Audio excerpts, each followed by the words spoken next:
والعاقبة المتقين الصلاة والسلام على سيد المرسلين وخاتم النبيين أما بعد وقد قال الله تعالى في القرآن المجيد أعوذ بالله من الشيطان الرجيم ولئن قتلتم في سبيل الله خير مما يجمعون صدق الله العظيم وبلغنا رسول نبی الکریم۔ سامعین کرام، اللہ تبارک و تعالیٰ کا بے انتہا فضل و کرم ہے، جس نے ہمیں پیدا فرمایا اپنے پیارے حبیب حضرت محمد مصطفیٰ صلی اللہ علیہ وسلم کی امت میں۔ ہم اللہ تبارک و تعالیٰ کا جتنا شکر ادا کریں یہ ہمارے لیے کم ہے۔ ہماری زندگیاں ختم ہو جائے گی لیکن اللہ تبارک و تعالیٰ کی دی ہوئی نعمتیں کبھی ختم نہیں ہوگی۔ اللہ تبارک و تعالیٰ کی شان یہ ہے، اگر ہم اللہ تبارک و تعالیٰ کی بڑائی لکھنے کے لیے بیٹھ جائیں اور دنیا کے تمام درختوں کو قلم بنا لیں اور تمام سمندروں کو سیاہی بنا لیں اور اللہ تبارک و تعالیٰ کی بڑائی لکھنے بیٹھیں تو تمام سمندر سوکھ جائیں گے، تمام درخت ختم ہو جائیں گے، لیکن اللہ تبارک و تعالیٰ کی بڑائی ختم نہیں ہوگی۔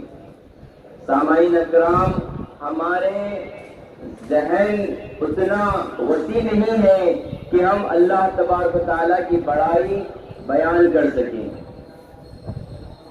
ہم اپنے بارے میں ہی نہیں جانتے کہ اللہ تبارک و تعالیٰ نے ہمیں کن کن نعمتوں سے نوازا ہے۔ ہمیں اللہ تبارک و تعالیٰ کا ہر وقت شکر گزار ہونا چاہیے اور اس کی حمد و ثنا کرنی چاہیے اور غور و فکر کرنی چاہیے کہ اللہ تبارک و تعالیٰ نے ہمیں کن کن نعمتوں سے نوازا ہے۔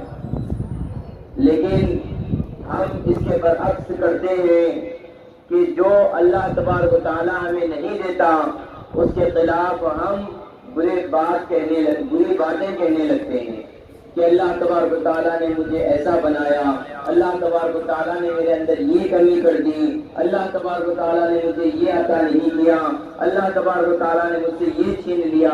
ہم اللہ تبارک و تعالیٰ سے شکوہ شکایت کرنے لگتے ہیں۔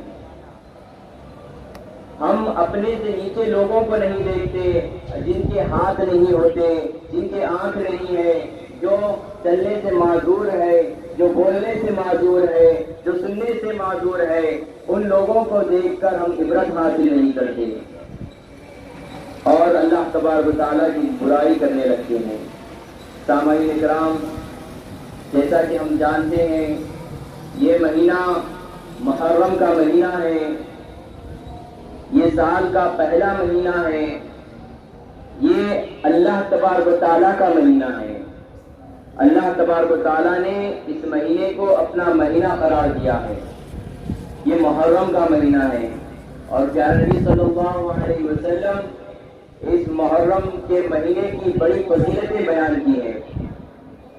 رمضان کے بعد سب سے بہترین مہینہ، افضل ترین مہینہ، روزے رکھنے والا مہینہ محرم کا مہینہ ہے۔ اسی لیے ہمیں چاہیے کہ محرم کے اندر ہم زیادہ سے زیادہ روزے رکھا کریں اور اس میں 10 محرم کے روزے کی بھی بڑی فضیلت ہے۔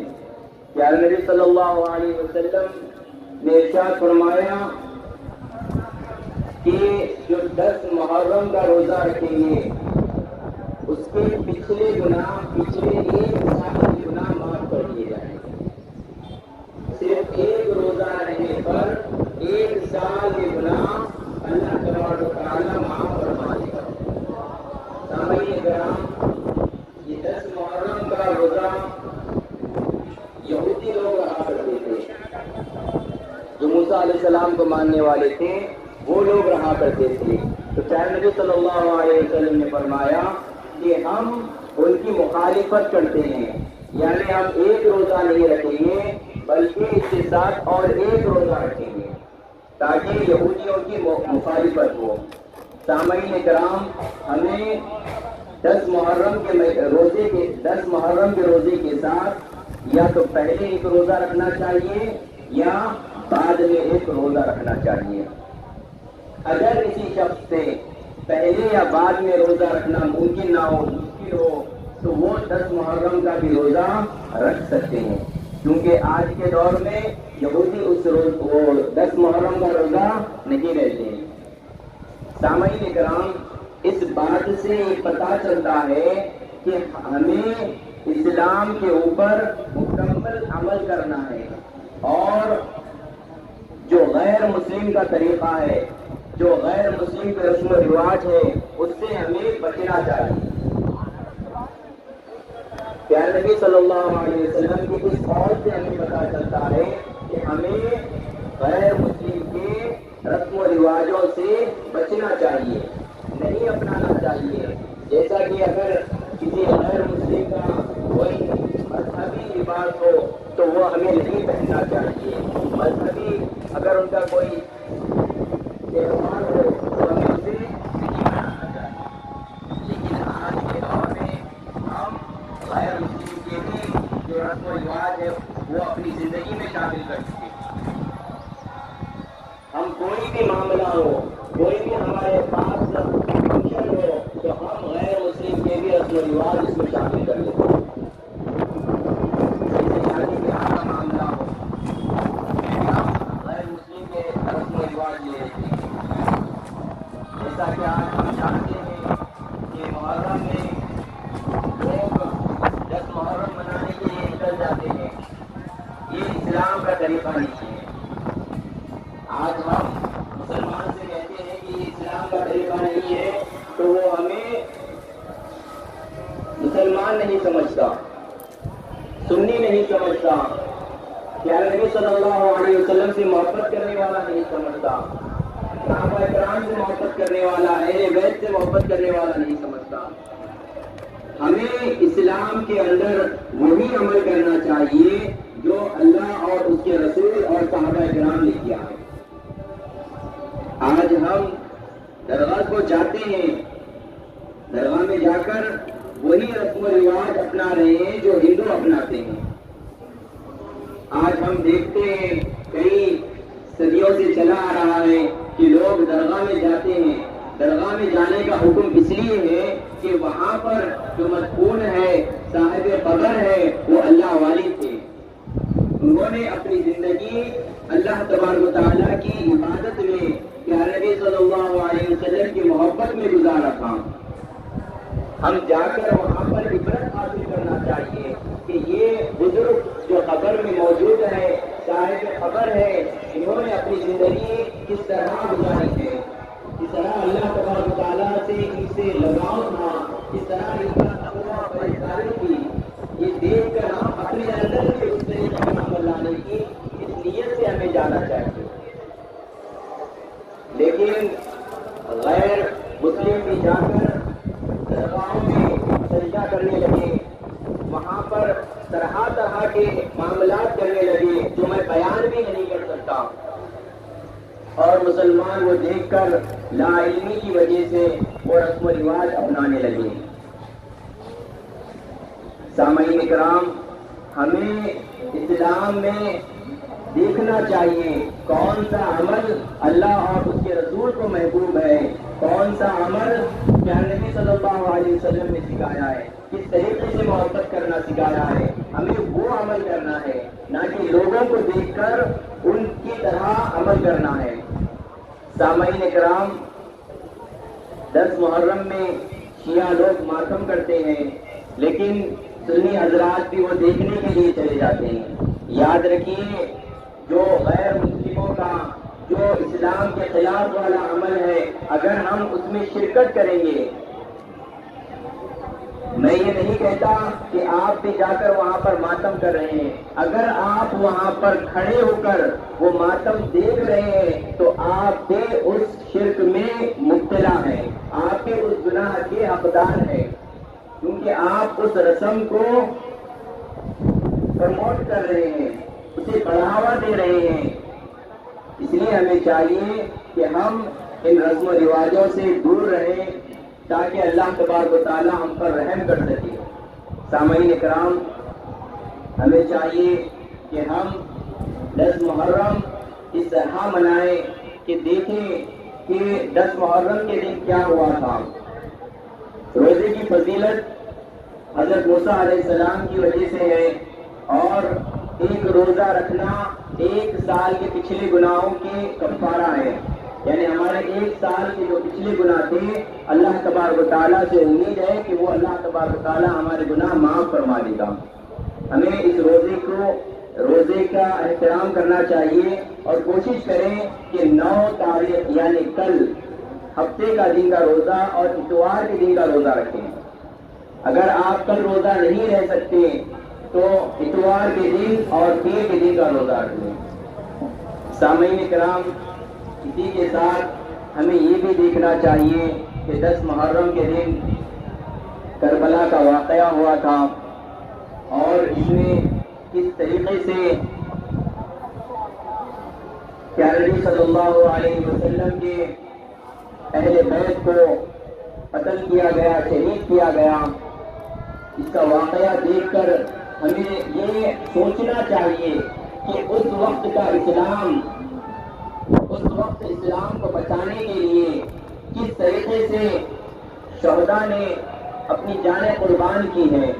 اور آج ہمارے پاس ہر ایک چیز موجود ہے، ہر ایک چیز کی سہولت موجود ہے. ہمارے پاس مسجد موجود ہے، ہمارے پاس امام مؤذن موجود ہے، مسجد کے اندر ہر طرح کی سہولت موجود ہے، ہمارے گھر کے قریب موجود ہے. سامعین کرام، آج کوئی غیر مسلم ہم پر حملہ نہیں کرتا، ہمیں کسی طریقے کا خوف نہیں ہے مسجد کو جانے کے لیے. ہمیں اسلام کو بچانے کی ضرورت نہیں ہے، آج ہمیں جہاد کرنے کی ضرورت نہیں ہے. ہمیں ضرورت ہے تو صرف 5 وقت کی نماز پڑھنے کی. اگر ہم مسجدوں میں آ کر 5 وقت کی نماز ادا کرنے لگ جائیں تو یقین جانیے کہ مسلمان خود بخود مضبوط ہو جائے گا. اس پر کوئی آنچ نہیں آئے گی، کوئی جہاد کرنا نہیں پڑے گا، کسی قسم کی جنگ کرنی نہیں پڑے گی. اتنی سہولت ہونے کے باوجود کہ ہم نماز نہیں پڑھ رہے ہیں، اسلام کے اوپر عمل نہیں کر رہے ہیں. سامعین اکرام، پیارے نبی صلی اللہ علیہ وسلم کے بعد آپ صلی اللہ علیہ وسلم نے بھی اسلام کو بچانے کے لیے کتنی مشقتیں کی ہے. صحابہ کرام نے کتنی مشقتیں کی ہے، اہل بیت نے کتنی مشقتیں کی ہے،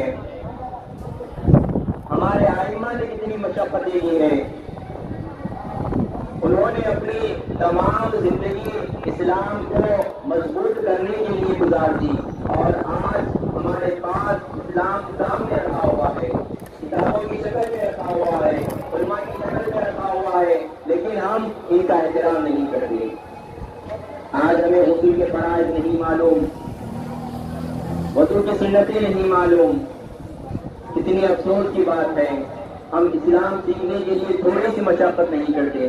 اگر یقین جانیے، اگر ہم ہر روز آدھا گھنٹہ اسلام سیکھنے کے لیے نکال دیں تو چند ہی روز میں ہم اسلام کو سیکھ جائیں گے. جو بیسک ہماری زندگی گزارنے کے اعمال ہیں وہ ہم سیکھ جائیں گے. آج سوشل میڈیا موجود ہے، ہم 2-2.5 گھنٹے کی فلم دیکھ لیتے ہیں، نیوز سننے کے لیے 3-3 گھنٹے اس میں فون میں ہم سرچ کر دیتے ہیں. لیکن وہی جب ہم موبائل میں دیکھتے ہیں، حدیث آتی ہے تو ہم اسے ہٹا دیتے ہیں، اسکرال کر دیتے ہیں. جب ہمارے سامنے فرمایا جاتا ہے ویڈیو میں کہ پیارے نبی صلی اللہ علیہ وسلم نے فرمایا، جیسا ہی وہ کہتے ہیں کہ ہم اسے ہٹا دیتے ہیں. اللہ تبارک و تعالیٰ نے ارشاد فرمایا، جیسا ہی کہتے ہیں ہم ہٹا دیتے ہیں. قرآن مجید کی کوئی تلاوت آتی ہے، جیسا ہی آتے ہیں ہم ہٹا دیتے ہیں. پھر جب دوسری ویڈیو کسی کامیڈی یا کسی فلم اسٹار کی یا کسی فیمس ایکٹر کی کوئی ویڈیو آتی ہے یا وہ خالی بیٹھ کر بکواس کرتا ہے تو ہم اس کی بکواس آدھا 1-1 گھنٹہ سنتے ہیں. ذرا غور کریں اپنے اسلام کا جائزہ لے، اپنے ایمان کا جائزہ لے. اللہ تبارک و تعالیٰ سے دعا ہے اللہ تبارک و تعالیٰ کہنے سننے سے زیادہ عمل کرنے کی توفیق عطا فرمائے. ہمارے صغیرہ کبیرہ گناہوں کو معاف فرمائے. جو پریشان حالت کی پریشانیوں کو دور فرمائے. جو بے روزگار ان کو حلال کی روزی عطا فرمائے. جو قرضوں میں ڈوبے ہوئے ان کے قرضوں کو دور فرمائے. جن کے والدین اس دنیا میں موجود ہیں ان کی خدمت کرنے والا ان کا فرما بردار بنا دے، اور جن کے والدین اس دنیا سے گزر چکے ہیں ان کے مغفرت فرمائے، ان کے قبروں کو نور سے منور فرمائے. وصلی اللہ تعالی علی خیر خلق سیدنا محمد وعلی آلہ وصحبہ وبارک وسلم. آمین. الحمد للہ رب العالمین.